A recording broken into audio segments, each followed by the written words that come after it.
Welcome to the SPE President's Vodcast, featuring 2025 SPE President Olivier Houzé. Hello, my name is Olivier Houzé, and this is a video version of my GPT column for October 2024. Last month, I presented a to-do list with 5 main topics of my program for next year, and today I will discuss the first topic of energy transition.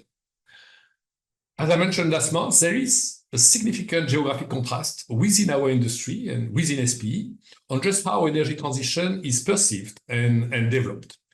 In some venues and regions, energy transition is already the dominant, if not only subject. And sometimes the P in SPE is a major obstacle for support, even from our traditional stakeholders. At the opposite, in other regions, stakeholders acknowledge energy transition, but the situation is essentially business as usual, with major investments underway to sustain production at current levels, or even sometimes increase production to record levels, with development plans spanning over several decades. But even in these regions, most, if not all, new projects are designed at the outset to have a low carbon footprint, and including mitigation of methane emissions. So energy transition is somehow already factored in. So anyway, they are very different narratives, and this is reflected in an apparent polarization, if not schizophrenia, within SPE on energy transition. And as an SPE president visiting many sections and stakeholders, the contrast is sometimes striking. But we are engineers and operating apparently the same planet, so there must be a single energy narrative that accounts for the reality of energy transition in whatever form or definition this takes, globally or locally. So to do this, we can try to assess in the most objective way possible how our license to operate oil and gas may evolve in the short term and the medium term in the context of this energy transition. I will start with something you have already seen many times for sure, the 3 main energy transition scenarios presented by the IEA, the International Energy Agency. These scenarios predict the climate impact by the end of the century based on current and predicted variables, including consumption, population, economics, technology. So these are just models, but as statistician George Box pointed out, all models are wrong, but some are useful. And these IEA models are definitely useful. So to those unfamiliar, allow me to explain. The STEPS scenario corresponds to the formal commitments of the COP21 Paris Agreements in 2016. The APS scenario is announced commitments from the governments, if we take their word for granted. And the net zero scenario, or NZE, is different. It assigns a target of net zero emission by 2050 and then forces this constraint on the model. So this is CO2, this is not oil and gas, but one can imagine that our license to operate and also our possible contribution to energy transition will highly depend on the scenarios that the majority of our societies will end up following. Picking one of these scenarios or anything else can be anybody's guess, which may be skewed by self-interest, ideology, fear of the future. But as engineers, we should be able to objectively pick a P50, acknowledging that we are very likely to face a very high standard deviation. Also, looking at the past, at history, is no guarantee for what will happen in the future, but it can offer useful pointers, and this is just what we are going to do now. You may believe that the term energy transition was initiated by a government body or an activist group or academia. And it's wrong. In fact, the origin of the term is actually well hidden. If you ask ChatGPT what is the origin of the term energy transition, it will point to the energy crisis of the 1970s, the realization of the vulnerability of fossil fuels, and then a growing recognition in the 1990s of climate change, highlighting the need for an energy transition from fossil fuels to sustainable energy resources. But if you ask ChatGPT after that, was not the term energy transition already used in the 1950s related to nuclear energy? It will confess that it lied a bit by omission. In reality, the term energy transition was introduced in the 1950s in the context of a lobbying action by the nuclear energy industry. And the idea was to convince the US government of the time to heavily subsidize the next generation of nuclear power plants to replace oil and gas in the perspective of peak oil. So the context was not climate change, but the expected permanent depletion of petroleum reserves. The notion of peak oil was introduced at this time by King Hubert, who you will find on the list of SPE honorary members. As shown on the top left graph, Hubert predicted peak oil to take place in the US in 1970, while the next generation of nuclear power plants would start producing by the same time and take over in the context of an energy transition. The second graph on the right would go even further, asserting that in the grand scheme of human energy history, fossil fuels would end up as a necessary but relatively short-lived stage before virtually unlimited nuclear power would take over. So interestingly, there was at the time no morality assigned to fossil fuels or nuclear energy as we have today. So this is how, in reality, energy transition and the term energy transition originated. Now, for orientation, the two transition curves in the first graph, the descending petroleum curve starting from the peak and the ascending nuclear curve, are what we call logistic diffusion curves. So what follows is a short mathematical digression before we proceed. Logistic diffusion curves were developed in the mid-19th century. These curves model the evolution of the distribution between the old and the new, from the time of inception of the new to an eventual termination of the old. The simplest logistic diffusion curves are shown here, and they account for the total replacement of the old by the new in the context of a stable demand. So this works very well for technological breakthroughs like the replacement of horse carriages by combustion engine cars in the early 20th century. The IPCC also uses these logistic diffusion curves to model energy transition. The one presented here is slightly more complex, accounting for only a partial replacement of fossil fuels in the context of a growing demand. So this is what we would expect, for example, if the IEA net zero scenario was followed. So one thing you will notice in this scenario is that the peak of the fossil fuels should take place at the beginning of the transition, which would mean now. The IPCC states in its latest report that the transition from fossil fuels to sustainable energy will be like the previous transitions, but faster. This is illustrated in these two graphs, showing a transition from biomass to coal over 120 years, and a transition from coal to oil and gas over 50 years. However, these graphs are misleading at best because they show the energy mix in terms of percentages, without showing explicitly the overall growth of our energy needs during the same transition period. The same story looks very different when we consider absolute energy consumption as shown here. The most important observation in this graph is that in the history of mankind, no consumption of any energy source has ever gone down, has ever decreased. This observation even applies to animal muscle energy or human muscle energies that are not shown here.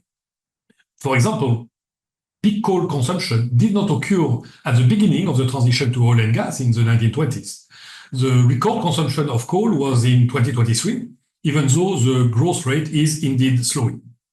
The same applied to wood in 1860, and the same is observed today, at least for the time being, for oil and gas.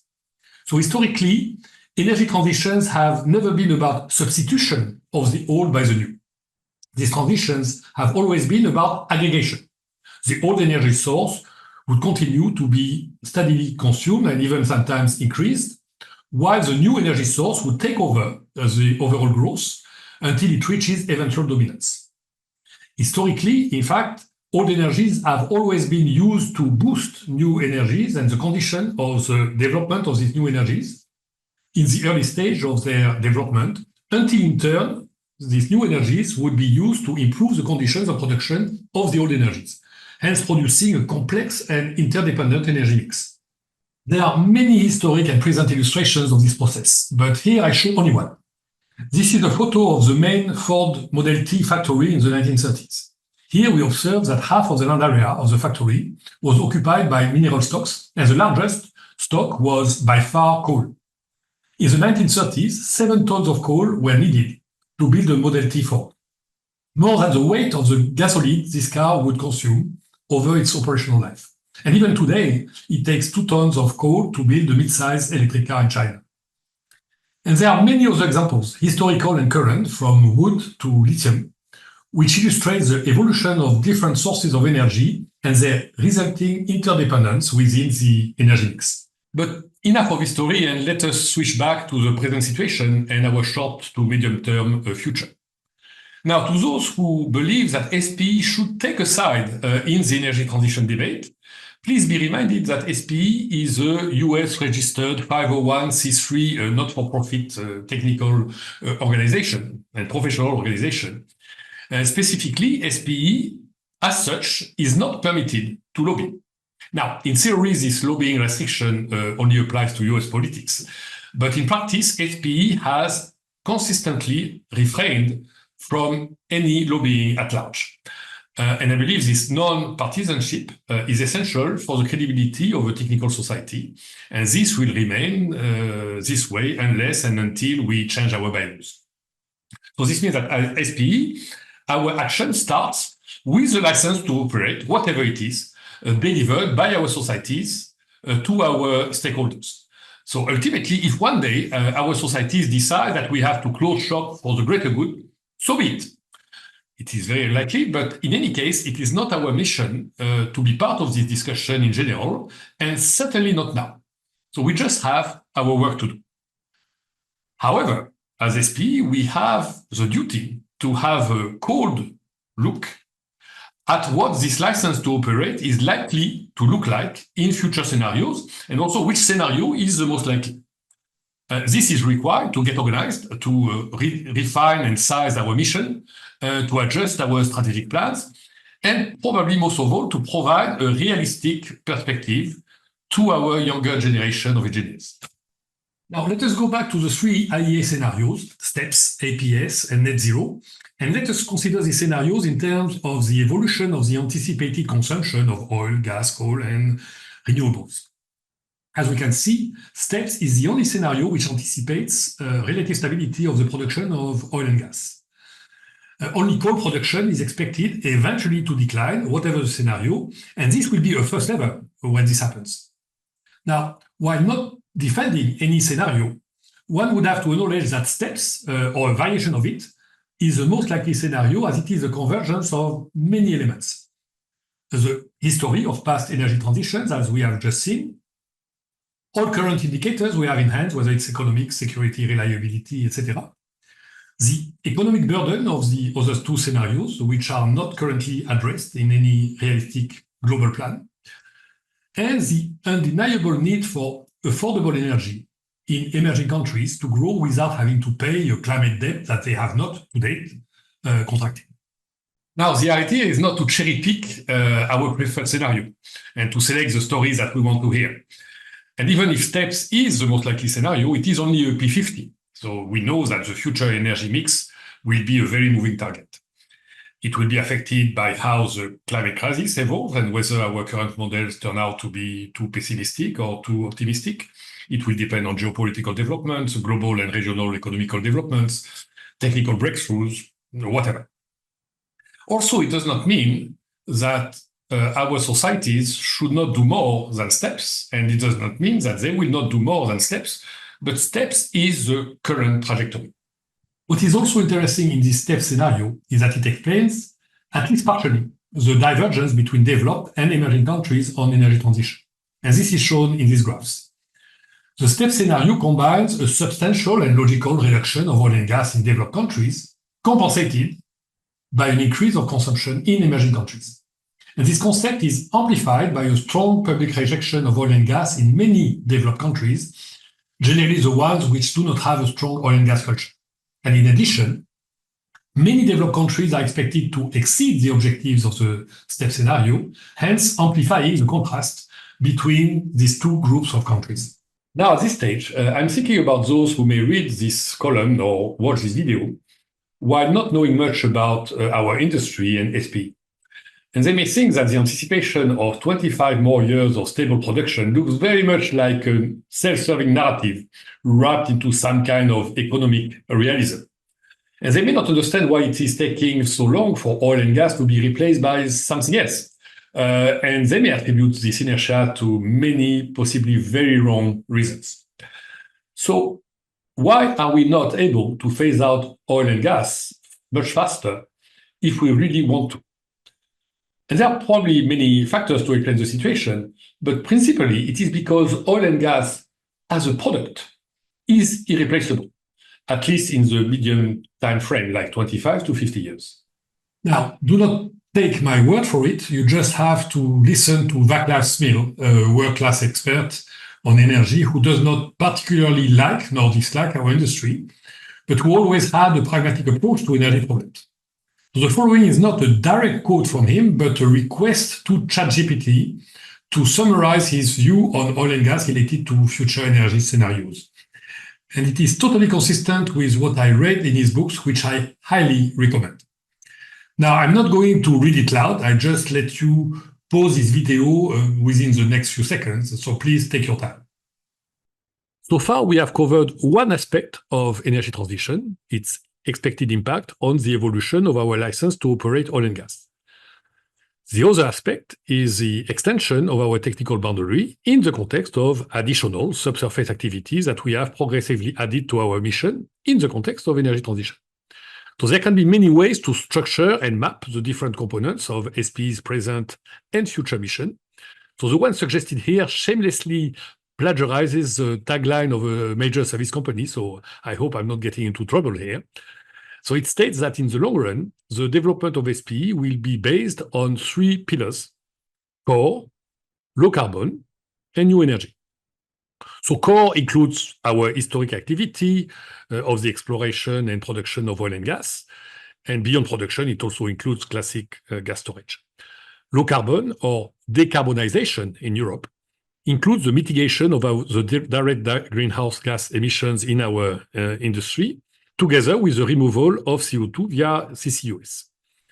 And then new energy, or deep subsurface new energy, if we want to be more accurate, is a subset of sustainable energy where we bring unique capabilities to the table, either by direct production of this new energy or by processes that assist, in one way or another, this production. So all these activities have one single common denominator, is that we are manipulating fluids in the deep subsurface, and we have owned this space for more than 150 years. So as a reservoir engineer, I would formulate it as follows: whenever Darcy's law or a nonlinear variant applies, this is our territory. So of course, this is not just about reservoir engineering. The notion of subsurface in this context involves all disciplines, including surface operations addressed by either SPE or its sister societies. And this is where, frankly, I do not understand why there seems to be a remaining controversy within SPE on whether we should embrace energy transition or not. And as if we have to put this discussion in the much too difficult tray. Embracing energy transition is not a political statement. It's not even a technical statement. It's not taking position on climate change. It's not stating that we should do more of this and less on that. And we do not have to choose between treason and irrelevance. Energy transition is simply an extension of our historical core mission on oil and gas to a set of challenges, subsurface, that are technically similar and very relevant to our skill sets. So we should accept all subsurface challenges in whatever form. So time will tell how this cocktail of activities will evolve. We may have a few hundred years of oil and gas left, unlikely. We may have to close oil and gas activity very soon. It's also very unlikely. And in any case, we do not control this. And probably nobody really knows how things will go. As both an industry and a technical society, we should be excited by the prospect of an evolving future and certainly not threatened by it. At least we could cynically embrace energy transition in a sort of Pascal's wager. In any case, it does not hurt. Seriously, it is certainly more than that, much more than that. And energy transition may just be, in the long term, our future license to operate. So to young professionals also, energy transition may be the difference between joining and remaining in the industry or not. For both self-serving reasons, will I have a career? And for altruistic reasons, am I part of the solution or just part of the problem? And so we must engage our younger members in this direction, create an environment where they will not only participate in the energy transition, but actually they will have a chance to lead it, at least in its subsurface part. As I close this month's column, let me finish with a to-do list for next year. So membership, it is certainly the time to have a candid discussion within membership on our position towards energy transition. This could start with a discussion thread on SPE Connect, followed sometime next year by a membership consultation, which may include both surveys and votes. By the end of the process, we should give our young members a clear message of where we want to go. Also in this column, I suggested core, low carbon, and new energy as a strategy to structure SPE's future activity. It could be whatever we want, but we need such a structure to organize and monitor all components of our extended perimeter. Now, we also need to implement and follow metrics. We need to assess where we are exactly in the energy transition process and how these metrics evolve. The only metric we have today relates to our global 2023 publications, with 80% of SPE papers dedicated to our core activity, 15% to low carbon, and 5% to new energy. Naturally, we need much more information than that. We also need to monitor how these metrics vary geographically and demographically. The development of energy transition activities, this is already a work in progress. We already promote flagship events related to energy transition, such as the Energy Transition Symposium and Europec. And the start of the GEO project should boost our move towards geothermal energy. And finally, we need a technical director, I think, for new energy. Now, adding one new board member comes with a cost, which is not great while we are balancing our finances. You will see my column next month. But we need this, and we probably do not need an energy transition technical director at large, as the low carbon part is well under control by our pool of technical directors, but new energy has components where we need specific experience, and especially in the geothermal field. As you apparently reached the end of this video, I want to congratulate you and thank you for your patience. And I apologize for its duration, but there was a lot to cover. I also invite you to join the SPE Connect discussions that I will initiate soon, and I would encourage members from all ages to participate, and particularly to our younger professionals. Please don't be shy. Actually, you're not. And we really want to get all sides of any argument. Next month's column will be shorter, hopefully, and dedicated to SPE's finance. So thank you again. We hope you have enjoyed this edition of the SPE President's Vodcast with Olivier Huzy. New episodes are posted at the beginning of each month on the Journal of Petroleum Technology website at jpt.spe.org.